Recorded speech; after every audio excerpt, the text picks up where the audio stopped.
India Legal presents Courts Roundup.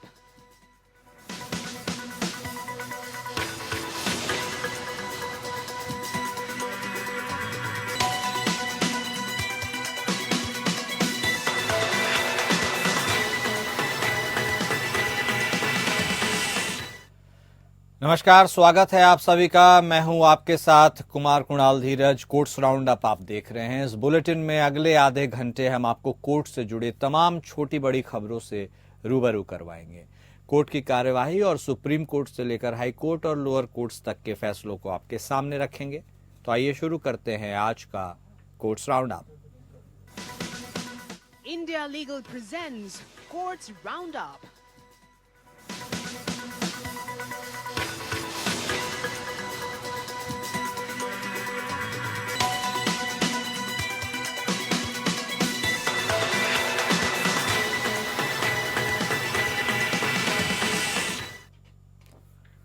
OTT platform alt Balaji पर अश्लील सामग्री प्रसारित करने के लिए एफआईआर दर्ज कराने की मांग के मामले में सुप्रीम कोर्ट में सुनवाई हुई।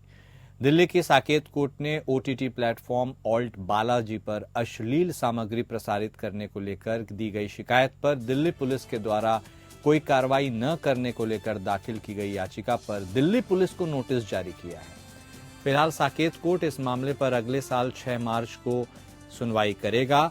दरअसल इस मामले में शिकायतकर्ता पूर्व आरटीआई कमिश्नर उदय महोलकर की तरफ से साकेत कोर्ट में याचिका दाखिल कर पॉक्सो एक्ट, महिलाओं के खिलाफ अशोभनीय कंटेंट प्रसारित करने और आईटी एक्ट के तहत एफआईआर दर्ज करने की मांग की। याचिकाकर्ता के वकील विनीत जिंदल का कहना है कि इस मामले को लेकर कई बार दिल्ली पुलिस को शिकायत दर्ज कराने के बाद भी पुलिस ने इस पर कोई कार्रवाई नहीं की, इसलिए हमने कोर्ट का दरवाजा खटखटाया है। Alt digital media entertainment limited के खिलाफ अपने प्लेटफॉर्म पर अश्लील और पोर्नोग्राफिक सामग्री प्रसारित करने के लिए शिकायत दर्ज की गई थी। दिल्ली पुलिस ने ओटीटी प्लेटफॉर्म या उसके निदेशक के खिलाफ एफआईआर दर्ज नहीं की। इस पर शिकायतकर्ता ने सीजेएम साकेत कोर्ट का दरवाजा खटखटाया। 20 दिसंबर 2024 को कोर्ट ने दलीलें सुनने के बाद ओटीटी प्लेटफॉर्म और इसकी निदेशक एकता कपूर सहित अन्य के खिलाफ कानून की विभिन्न धाराओं के तहत कार्रवाई न करने और एफआईआर दर्ज न करने के लिए दिल्ली पुलिस को नोटिस जारी किया है। इसमें शामिल धाराओं में पॉक्सो एक्ट की धारा 11, भारतीय दंड संहिता की धारा 294, 295 और 296, महिलाओं का अभद्र चित्रण अधिनियम की धारा 4 और आईटी अधिनियम की धारा 67 शामिल है। सुनवाई की अगली तारीख 6 मार्च 2025 तय की गई है। एडवोकेट जिंदल के मुताबिक ऑल्ट बालाजी द्वारा प्रसारित सामग्री देश के कानूनों का उल्लंघन करती है और आपराधिक कृत्यों की श्रेणी में आती है। इस कदम का उद्देश्य उन लोगों को जवाबदेह ठहराना है जो हमारे समाज के सांस्कृतिक व नैतिक ताने बाने को नुकसान पहुंचाने का प्रयास करते हैं और युवाओं को नकारात्मक रूप से प्रभावित करते हैं।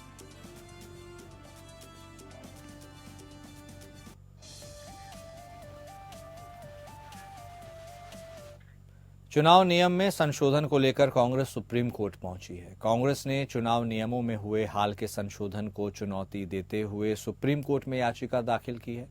कांग्रेस पार्टी ने अपनी याचिका में चुनाव आयोग द्वारा नियमों में किए गए बदलाव की सिफारिश को केंद्र की मंजूरी को रद्द किए जाने की मांग की गई है। कांग्रेस पार्टी का कहना है कि चुनाव आयोग एक संवैधानिक संस्था है, इस पर स्वतंत्र और निष्पक्ष चुनाव कराने की जिम्मेदारी है, इसलिए इसे एक तरफा बदलाव करना संवैधानिक नहीं है, क्योंकि नियमों में बदलाव से पहले केंद्रीय चुनाव आयोग को सभी दलों को विश्वास में लेना चाहिए था। दरअसल चुनावी प्रक्रिया में इस्तेमाल होने वाले सीसीटीवी और वेबकास्टिंग फुटेज के साथ साथ उम्मीदवारों की वीडियो रिकॉर्डिंग समेत कुछ इलेक्ट्रॉनिक दस्तावेजों के सार्वजनिक निरीक्षण को रोकने के लिए संशोधन किया गया है। इसके पीछे चुनाव आयोग का तर्क है कि इस संशोधन के जरिए इन दस्तावेजों के दुरुपयोग को रोका जा सकेगा। चुनाव आयोग की सिफारिश के बाद केंद्रीय कानून मंत्रालय ने 20 दिसंबर को चुनाव संचालन नियम 1961 के नियम 93 उपधारा 2 भाग ए में संशोधन कर दिया है, जिसके खिलाफ कांग्रेस ने सुप्रीम कोर्ट का रुख किया है।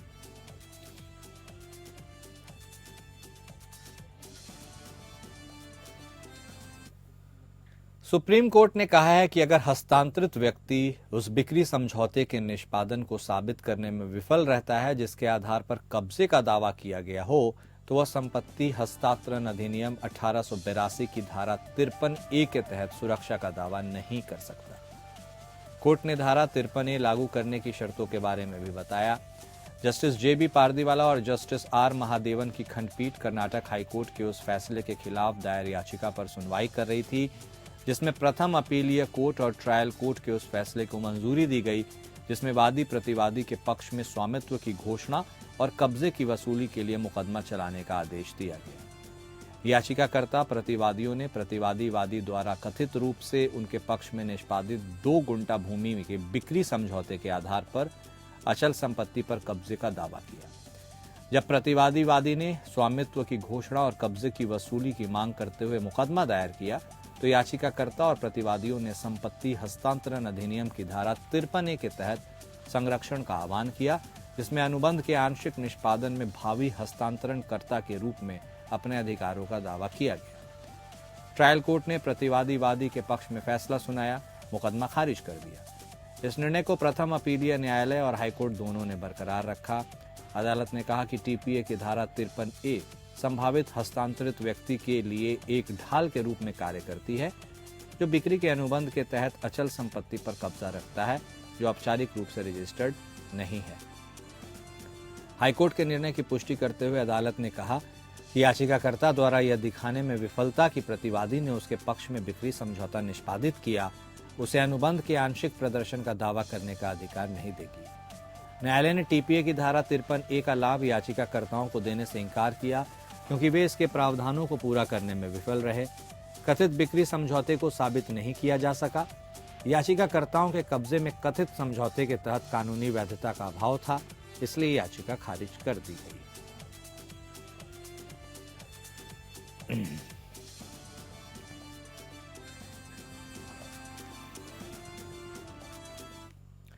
आम आदमी पार्टी के पूर्व पार्षद ताहिर हुसैन ने 2020 के उत्तर पूर्वी दिल्ली दंगों के दौरान इंटेलिजेंस ब्यूरो के कर्मचारी अंकित शर्मा की हत्या के मामले में जमानत के लिए दिल्ली हाईकोर्ट का रुख किया।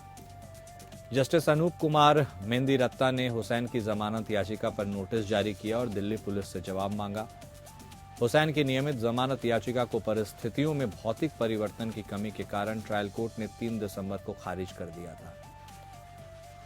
हाईकोर्ट के समक्ष हुसैन ने तर्क दिया है कि ट्रायल कोर्ट ने जमानत देने के सिद्धांत की पूरी तरह से अवहेलना की, खासकर इस तथ्य के मद्देनजर कि वह लंबे समय तक कारावास में रहा है और यह संभावना नहीं है कि मुकदमा जल्दी समाप्त हो जाएगा। ताहिर ने प्रस्तुत किया है कि आज की तारीख तक उसने हिरासत में 4 साल और 9 महीने पूरे कर लिए हैं। उनका कहना है कि ट्रायल कोर्ट के समक्ष अब तक अभियोजन पक्ष के 20 गवाहों से पूछताछ की गई है, जिनमें से अधिकांश कथित सार्वजनिक चश्मदीदों ने या तो अभियोजन पक्ष के मामले का समर्थन नहीं किया या उनकी गवाही अदालत का भरोसा जीतने में विफल रही। उन्होंने यह भी तर्क दिया कि दंगाई भीड़ में कथित रूप से शामिल और हत्या के अपराध को अंजाम देने वाले सह आरोपी व्यक्तियों को पहले ही हाईकोर्ट द्वारा जमानत दी जा चुकी है। दंगों के दौरान उनका बेटा लापता हो गया, तब उन्होंने गुमशुदगी की रिपोर्ट दर्ज कराई। अंकित का शव बाद में एक नाले से बरामद किया गया। GTB अस्पताल ने उसे मृत घोषित कर दिया। बाद में उसका शव चांदबाग पुलिया के पास एक नाले में पड़ा मिला। उसके सिर, चेहरे, छाती, पीठ और कमर पर तेज चोटें आई थी। इसके बाद शिकायतकर्ता ने एक प्राथमिकी दर्ज कराई, जिसमें कहा गया कि उसे पक्का संदेह है कि उसके बेटे की हत्या मुख्य आरोपी ताहिर हुसैन और उसके साथियों ने की है। मृतक अंकित शर्मा की पोस्टमार्टम रिपोर्ट से पता चला कि धारदार हथियार और कुंद बल के कारण 51 चोटें आई। झारखंड हाईकोर्ट ने हाल ही में दिए गए एक फैसले में दोहराया कि कार्यवाही के एक चरण में पारित आदेश उसी मुद्दे पर बाद के चरण में पुनर्विचार करने से रोकता है। कोर्ट ने सत्यध्यान घोषाल बनाम देवरजिन देवी मामले में सुप्रीम कोर्ट के फैसले पर भरोसा किया, जिसमें इस बात पर जोर दिया गया कि किसी मामले में पहले दिया गया निर्णय बाद के आवेदनों में उसी मामले पर पुनर्विचार करने से रोकता है। जस्टिस सुभाष चंद्र ने मामले की अध्यक्षता करते हुए कहा, मामले के तथ्यात्मक मैट्रिक्स के अनुसार दूसरे संशोधन आवेदन में वादी ने वाद की अनुसूची से 2 प्लॉट नंबर और उनके संबंधित क्षेत्रों को हटाने और प्लॉट के कुल क्षेत्र में संशोधन करने की मांग की। वादी ने 2 अन्य प्लॉट नंबरों को भी सही करने की मांग की। ट्रायल कोर्ट ने वादी का आवेदन खारिज किया। यह फैसला सुनाया कि संशोधन काफी हद तक उन संशोधनों के समान थे जो पिछले आवेदन में मांगे गए, जिसे खारिज कर दिया गया। हाईकोर्ट ने अपने फैसले में कहा, निश्चित रूप से रेस एजुडिकेटा का सिद्धांत लागू होता है यदि पहले के आवेदन में आदेश उसी न्यायालय द्वारा पारित किया गया और इसकी सामग्री या इसकी आंशिक सामग्री को दूसरे संशोधन आवेदन में नहीं लिया जा सकता। न्यायालय ने कहा कि भूखंडों को हटाने से संबंधित संशोधन औपचारिक प्रकृति के थे और इनसे शिकायत के मूल में कोई परिवर्तन नहीं होता या प्रतिवादियों को कोई नुकसान नहीं होता। न्यायालय ने कहा कि निश्चित रूप से यह संशोधन औपचारिक प्रकृति का है क्योंकि शिकायत में पहले से ही 2 भूखंड संख्या और क्षेत्रफल दिखाया गया। उन्हें हटाने की मांग की जा रही है क्योंकि वादी ने अपनी राहत छोड़ दी। प्रस्तावित संशोधन में शिकायत की प्रकृति में कोई परिवर्तन नहीं हुआ। 2 भूखंड संख्या और उनके क्षेत्रफल को हटाने और शिकायत में परिणामी संशोधन की सीमा तक इस संशोधन आवेदन को अनुमति देने से प्रतिवादियों को कोई नुकसान होने की संभावना नहीं है। न्यायालय ने सिविल विविध याचिका खारिज की, जबकि यह फैसला सुनाया कि संशोधन आवेदन को खारिज करने वाले ट्रायल कोर्ट द्वारा दिए गए निष्कर्ष में हस्तक्षेप की आवश्यकता नहीं है।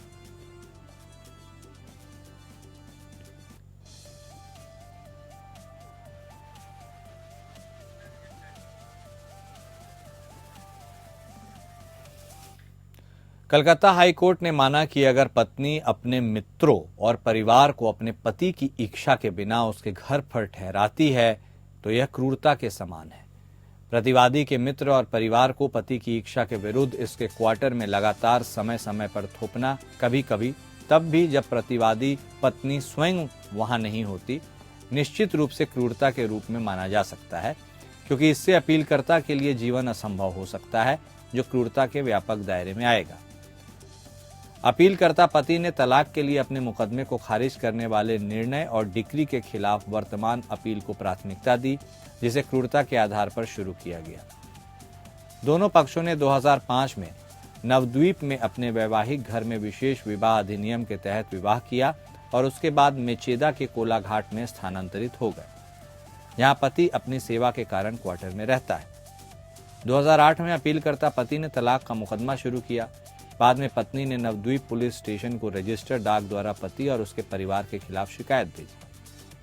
भारतीय दंड संहिता की धारा 498A के तहत आपराधिक कार्रवाई शुरू की गई।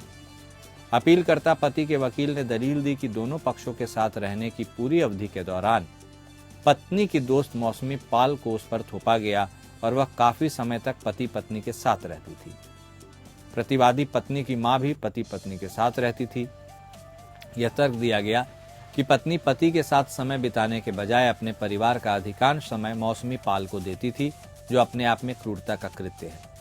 यह दलील दी गई कि अपीलकर्ता पति क्रूरता के अपने मामले को साबित करने में विफल रहा है, इसलिए ट्रायल जज द्वारा तलाक के मुकदमे को सही तरीके से खारिज कर दिया गया।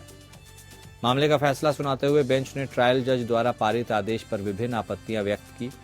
यह देखा गया कि ट्रायल जज ने जोड़े के मामले को अद्वितीय मानने के बजाय मामले में विवाह और नैतिकता पर अपने स्वयं के विचारों को प्रतिस्थापित किया।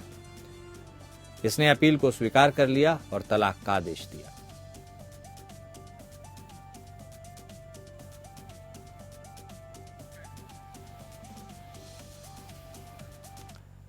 ओडिशा हाईकोर्ट ने 1 शताब्दी के स्वतंत्रता सेनानी को राहत दी है, जिसे मौजूदा नियमों के अनुसार स्वतंत्रता संग्राम के दौरान उसकी कैद के सबूत के अभाव में राज्य और केंद्र सरकारों द्वारा पेंशन और अन्य लाभों से वंचित कर दिया गया था।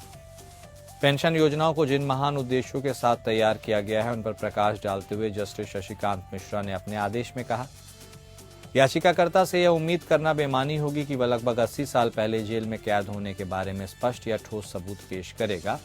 इसलिए आवश्यक है कि याचिकाकर्ता के दावे को सख्त या तकनीकी दृष्टिकोण अपनाए बिना अनुकूल रूप से माना जाना चाहिए। याचिकाकर्ता ने देश के स्वतंत्रता आंदोलन में भाग लेने और अवधि के दौरान भूमिगत रहने का दावा किया और बाड़ीपदा सेंट्रल जेल में 7 दिनों तक और 1941-42 के दौरान कैद रहा। स्वतंत्रता के बाद भारत सरकार ने स्वतंत्रता सेनानियों को लाभ देने के लिए स्वतंत्रता सेनानी पेंशन योजना 1972 नामक एक योजना बनाई, जिसमें उन स्वतंत्रता सेनानियों को पेंशन देने का प्रावधान किया गया जिनकी वार्षिक आय 5,000 रुपए से अधिक नहीं थी। उन्होंने आगे कहा कि तत्कालीन एसडीओ उदाला द्वारा 300 से अधिक व्यक्तियों को दोषी ठहराया गया था और याचिकाकर्ता उनमें से एक था। इसके अलावा याचिकाकर्ता को 1941-42 के दौरान बारीपदा की केंद्रीय जेल में रखा गया था जब प्रतिवादी एक राजनीतिक कैदी था। याचिकाकर्ता की ओर से पेश सीनियर एडवोकेट सीए राव ने तर्क दिया कि अधिकारियों ने याचिकाकर्ता के दावे को खारिज करने के लिए एक अति तकनीकी दृष्टिकोण अपनाया है, भले ही ये वास्तविक है और अन्यथा सह कैदी द्वारा बहुत पहले प्रस्तुत हलफनामे से साबित होता है। उन्होंने अपने सह कैदियों द्वारा शपथ ग्रहण किया गया एक हलफनामा पेश किया जो केंद्र सरकार के साथ साथ ओडिशा सरकार से पेंशन प्राप्त कर रहा था। प्रतिवादी अधिकारियों को निर्देश दिया गया कि वे याचिकाकर्ता के पक्ष में उसके आवेदन की तारीख से सभी बकाया राशि के साथ स्वतंत्रता सेनानियों की पेंशन मंजूर करें।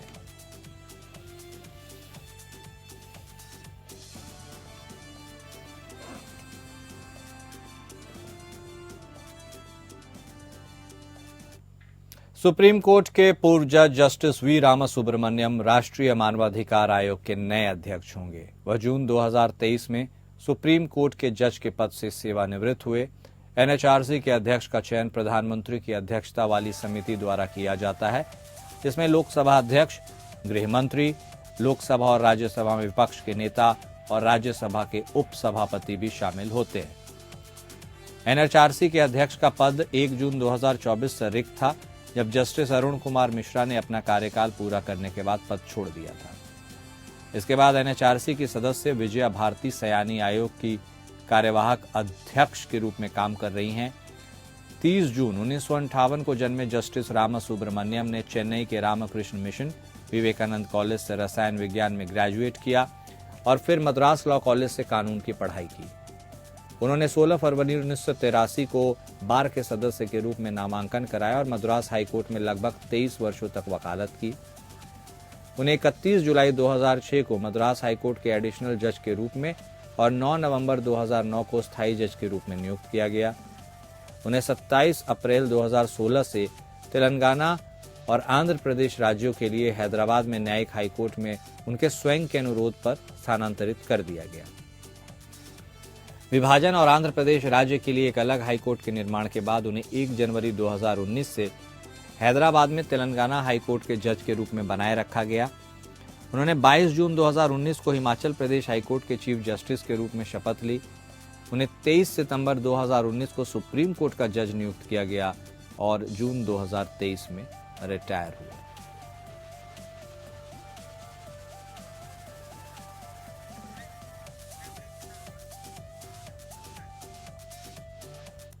राजस्थान उच्च न्यायालय के न्यायमूर्ति चंद्रशेखर और डॉक्टर न्यायमूर्ति नुपुर भाटी की खंडपीठ ने कहा कि यह एक स्थापित कानून है कि मध्यस्थ द्वारा समझौते के खंड की व्याख्या न्यायिक हस्तक्षेप के लिए खुली नहीं होगी जब तक कि यह न्यायालय के समक्ष प्रदर्शित नहीं किया जाता है। मध्यस्थ न्यायाधिकरण द्वारा दी गई व्याख्या विकृत थी। इसके अतिरिक्त अदालत ने माना कि अगर मध्यस्थ द्वारा लिया गया दृष्टिकोण तार्किक और स्वीकार्य है, केवल इसलिए 2 दृष्टिकोण संभव हैं, तो न्यायालय अपने पर्यवेक्षी क्षेत्राधिकार के प्रयोग में मध्यस्थ पुरस्कार में हस्तक्षेप नहीं करेगा। इस संदर्भ में आइए इंडिया लीगल के वेब रिपोर्टर से समझते हैं कि पर्यवेक्षी क्षेत्राधिकार या सुपरवाइजरी जुरिस्डिक्शन क्या होता है।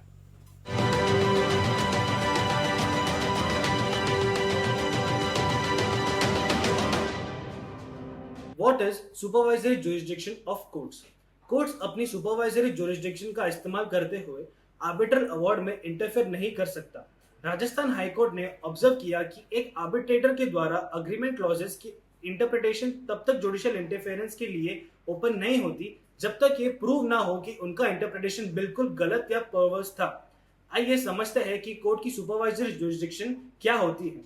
In the case of State through Special Cell New Delhi versus Navjot Sandhu, court ने ये एक्सप्लेन किया कि आर्टिकल 227 के अंदर जो सुपरवाइजरी जुरिस्डिक्शन है वह बहुत वाइड है और जस्टिस के लिए यूज किया जा सकता है। ये पावर स्पेरिंगली यूज करनी चाहिए, सिर्फ सबऑर्डिनेट कोर्ट्स और ट्रिब्यूनल्स को उनके अथॉरिटी के बाउंड्रीज के अंदर रखने के लिए, ताकि वो लॉ को ओबे करें।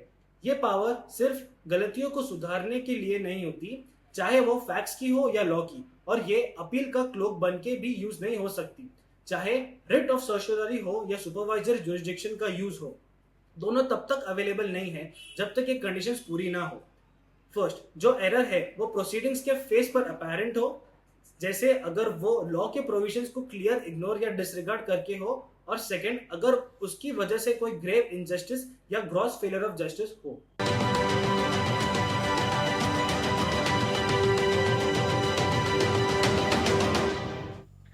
और कोर्ट्स राउंड अप में अभी के लिए इतना ही। नमस्कार। India Legal presents Courts Roundup.